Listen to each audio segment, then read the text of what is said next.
নমস্কার। যুক্তি তর্ক সঙ্গে অর্কয়ে আপনাদের স্বাগত। আপনাদের সঙ্গে আমি অর্কপ্রভ সরকার। 18ই ফেব্রুয়ারি পশ্চিমবঙ্গ বিধানসভায় মুখ্যমন্ত্রীর 1 ঘন্টা 27 মিনিটের বক্তৃতা আপনারা অনেকেই দেখেছেন। সেই বক্তৃতা নিয়ে অনেক বিশ্লেষক চুলচেরা বিশ্লেষণ করেছেন। আমি 2-3টে বিষয় নিয়ে কথা বলবো।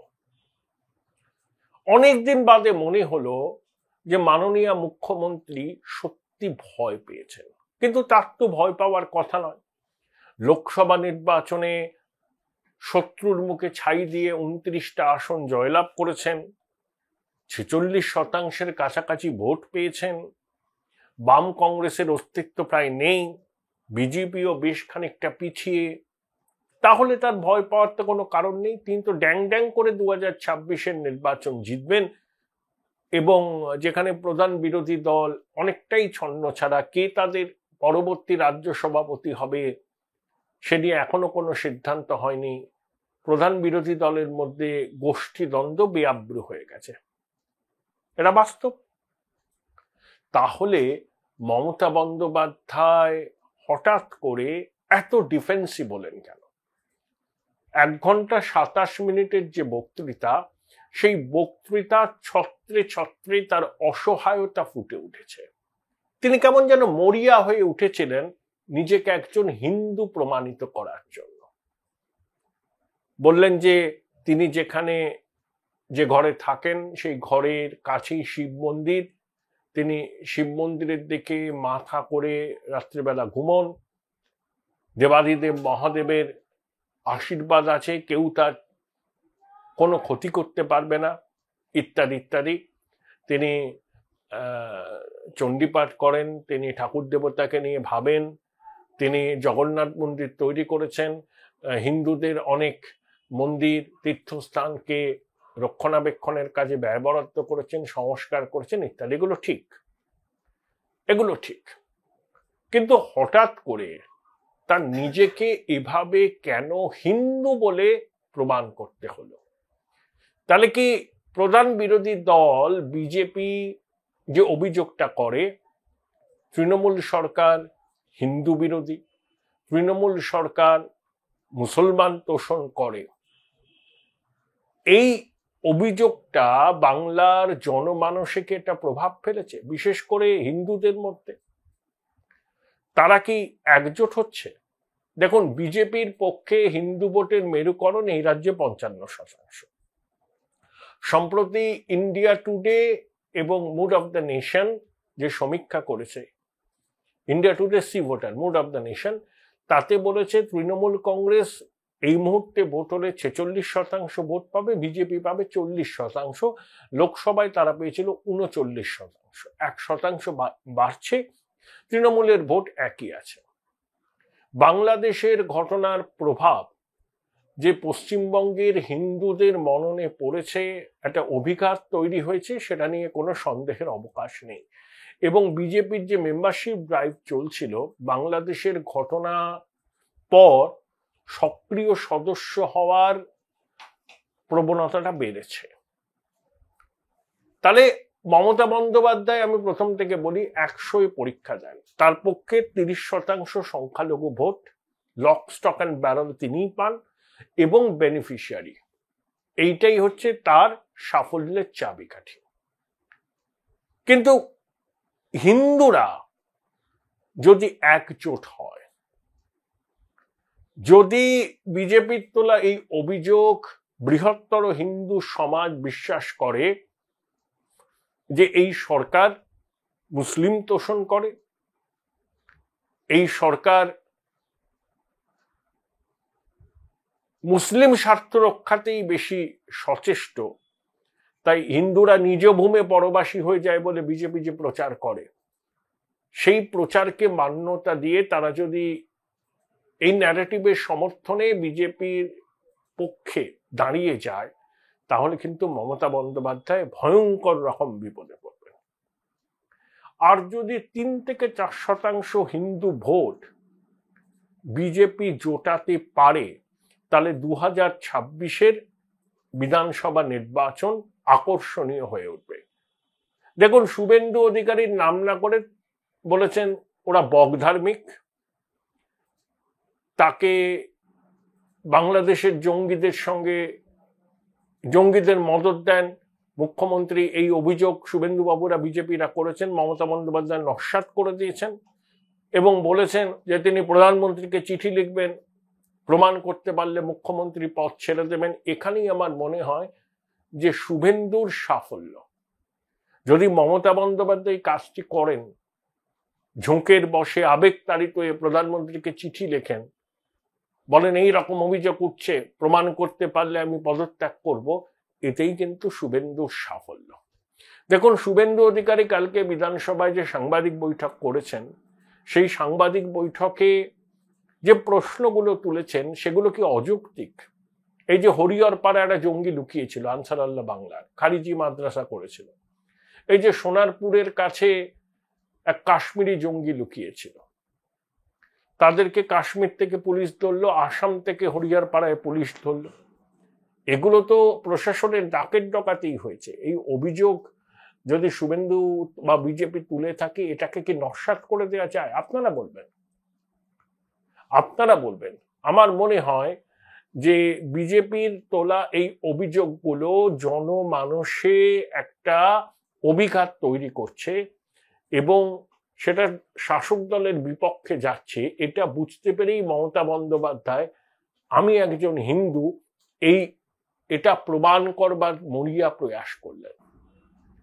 আমি বলবো বিজেপির ফাঁদে তিনি পা দিয়েছেন। বিজেপি প্রথম থেকেই এই সরকারকে হিন্দু বিরোধী সরকার, মুসলিম তোষণকারী সরকার ইত্যাদি বলছে এবং মমতা বন্দ্যোপাধ্যায় যত এটাকে নাকচ করতে চাইলেন, ততই শুভেন্দুদের তোলা অভিযোগগুলো জনমানসে অনেকটা কি বলবো কারেন্সি পেয়ে গেল। তারপরে আমার মনে হয় এটা খুব ভুল করেছেন মমতা বন্দ্যোপাধ্যায়। মহাকুম্ভ 40 কোটি মানুষ স্নান করেছেন, আরো 10 কোটি করবেন। Join Indian Institute of Hotel Management now. Right choice, right decision. যে ইনসিডেন্ট হয়েছে সমর্থনযোগ্য নয়। তিনি মহাকুম্ভকে মৃত্যু কুম্ভ বললেন। কালকে আমি বিভিন্ন সর্বভারতীয় চ্যানেল দেখছিলাম, তাতে সবাই এই বিষয়টাকে হাইলাইট করছে এবং হাইলাইট করে একটা ন্যারেটিভ তৈরি করছে যে তৃণমূল কংগ্রেস এই মহাকুম্ভকে সমর্থন করে না ইত্যাদি ইত্যাদি। দেখুন, মহাকুম্ভে যাওয়ার জন্য পশ্চিমবঙ্গের মানুষও কিন্তু ভীষণ রকম ভাবে উৎসাহী। যে কোনো মূল্যে পুণ্য স্নান করবার জন্য তারা অনেক কষ্ট স্বীকার করতে রাজি। এই ছবি আমরা দেখছি। সেই প্রেক্ষিতে দাঁড়িয়ে মুখ্যমন্ত্রীর মহাকুম্ভকে মৃত্যুকুম্ভ বলা, আমার মনে হয় এটা একটা আত্মঘাতী গোল হয়েছে। সিএ যখন আইন পাশ হলো, বিধি প্রণয়ন তো হালে হয়েছে 2024 মার্চে, 2019 আইন প্রণয়ন হলো। তখন আমরা কি দেখেছি? পশ্চিমবঙ্গে মুর্শিদাবাদ, মালদা এবং অন্যান্য জেলায়, হাওড়ায় প্রতিবাদের নামে কি হয়েছে? তাণ্ডব হয়েছে, রেল লাইন উপড়ে ফেলা হয়েছে, সরকারি সম্পত্তি ভাঙচুর হয়েছে, অবরোধ হয়েছে, আগুন দেয়া হয়েছে। কিন্তু মুখ্যমন্ত্রী বললেন একটা সম্প্রদায়কে আপনারা নিশানা করেন বিজেপির উদ্দেশ্যে, তারা যদি পথে নামে সামলাতে পারবেন তো। শুভেন্দু কিন্তু কথাটাকে লুফে নিয়েছেন। অর্থাৎ এইভাবে শুভেন্দু পোর্ট্রে করছে যে মুখ্যমন্ত্রী কার্যত একটা সম্প্রদায়কে পথে নামার জন্য উস্কানি দিচ্ছেন এবং যাতে তারা বিজেপির বিরুদ্ধে পথে নামে আন্দোলন করে। এটাও আমার মনে হয় যে মমতা বন্দ্যোপাধ্যায় সঠিকভাবে বিষয়টাকে উপস্থাপিত করতে পারেনি। আবেগের বশে তিনি অনেক কথা বলেন, কিন্তু শব্দ তো ব্রহ্ম, একবার যদি বেরিয়ে যায় তাকে কিন্তু ফেরানো যায় না। এক, মহাকুম্ভকে মৃত্যুকুম্ভ বলা। দুই, যদি ওরা পথে নামে সামলাতে পারবেন তো, নাম না করে বিজেপির উদ্দেশ্যে চ্যালেঞ্জ ছুড়ে দেওয়া, এটাও আমার কাছে মনে হয়েছে আত্মঘাতী গোল। দেখুন, বামফ্রন্টের সময় সংখ্যালঘুরা বামেদের দিকেই থাকতো, কিছু কিছু জায়গায় তারা কংগ্রেসকে সমর্থন করত, কিন্তু এখন যেটা হচ্ছে না, যেটা হচ্ছে প্রতিদ্বন্দ্বিতামূলক সাম্প্রদায়িকতা। আপনি জগন্নাথ মন্দির করেছেন, সরকার কেন মন্দির তৈরি করবে? রাম মন্দির কি সরকার তৈরি করেছে? রাম মন্দির ট্রাস্ট তৈরি করেছে, জমি উত্তরপ্রদেশ সরকার দিয়েছে, কিন্তু সরকারি কোষাগারের টাকা খরচ করে জগন্নাথ মন্দির হচ্ছে, এটাই আমি জানি। এখানে কোনো ট্রাস্টও হয়নি, সাধারণ মানুষের কাছ থেকে চাঁদাও তোলা হয়নি। মুখ্যমন্ত্রী বোধহয় নিজের উদ্যোগে 5 লক্ষ টাকা দিয়েছেন, সেটা ওনার ব্যক্তিগত ব্যাপার, কিন্তু সরকারি খরচে মন্দির কেন তৈরি হবে? এটা ধর্মনিরপেক্ষ দেশ। সরকার কি মন্দির তৈরি করতে পারে, মসজিদ তৈরি করতে পারে, গির্জা তৈরি করতে পারে, গুরুদ্বার তৈরি করতে পারে? পারে না। তাহলে আর ধর্মনিরপেক্ষতা রইল কথা? আমি মুখে ধর্মনিরপেক্ষতার কথা বলবো, আর সরকারি উদ্যোগে যদি আমি মন্দির তৈরি করি, দুটো কিন্তু মেলে না। রাম মন্দির অযোধ্যায় হয়েছে, আমাকে জগন্নাথ মন্দির তৈরি করতে হবে। রাম মন্দির ট্রাস্ট তৈরি করেছে, বহু মানুষের কন্ট্রিবিউশন আছে। উত্তরপ্রদেশ সরকার তো জমি দিয়েছে, কেন্দ্রীয় সরকারের প্রতিনিধি নৃপেন মিশ্র ছিলেন, সেই বোর্ডে ছিলেন,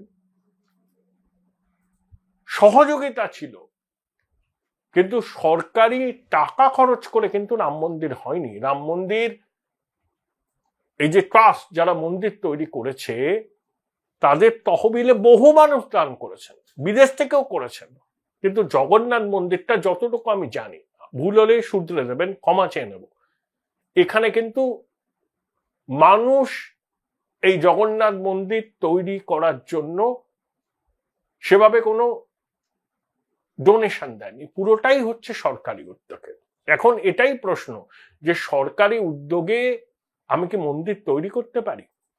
দেখুন, সোমনাথ মন্দির সংস্কারের পর যখন নতুন করে উদ্বোধন হলো, রাজেন্দ্র প্রসাদ গিয়েছিলেন, নেহেরু যে আপত্তি করেছিলেন যে একটা ধর্মনিরপেক্ষ রাষ্ট্রে, সে রাষ্ট্রের রাষ্ট্রপতি কি একটা মন্দির উদ্বোধনে যেতে পারেন, সে নিয়ে বিস্তর বিতর্ক হয়েছিল। আমি যদি ধর্মনিরপেক্ষ হই, তাহলে আমি মন্দির, মসজিদ, গির্জা, গুরুদ্বার কোনো কিছুর উদ্বোধন এসবের মধ্যে যাব না, তৈরি করার মধ্যেও যাব না। ধর্ম মানুষের ব্যক্তিগত বিষয়, যে যার ধর্ম পালন করবেন। এখানেই আমার অনেক খটকা আছে। ওই যে বললাম, হিন্দু কনসলিডেশন হচ্ছে, এটা আঁচ করেই মুখ্যমন্ত্রী আতঙ্কে ভুগছেন। তাই বারবার করে প্রমাণ করার চেষ্টা করছেন যে তিনি একজন প্রকৃত হিন্দু। তার মাথার কাছে শিব মন্দির আছে, দেবাদিদেব মহাদেবের আশীর্বাদ তার উপর আছে, কেউ তার কেশাগ্র স্পর্শ করতে পারবে না। এইসব কথা বলার মানে কি? 1 ঘন্টা 27 মিনিট বক্তৃতার 3/4 তিনি ব্যয় করেছেন নিজেকে হিন্দু প্রতিপন্ন করার জন্য, এবং ওই যেটা বললাম বিজেপির যে ন্যারেটিভ, সেই ন্যারেটিভকে নস্যাৎ করে দেওয়ার জন্য একেবারে শেষ পর্যায়ে এসে তার সরকারের অ্যাচিভমেন্ট বলেছেন। কালকে মমতা বন্দ্যোপাধ্যায়ের বক্তৃতা যারা শুনেছেন, 18ই ফেব্রুয়ারি সরাসরি সম্প্রচার হয়েছে, প্রায় 1.5 ঘন্টার। আমার এইটুকুই মনে হয়েছে, বিজেপির পাতা ফাঁদে পা দিয়েছেন মুখ্যমন্ত্রী। এটাই বিজেপির সাফল্য।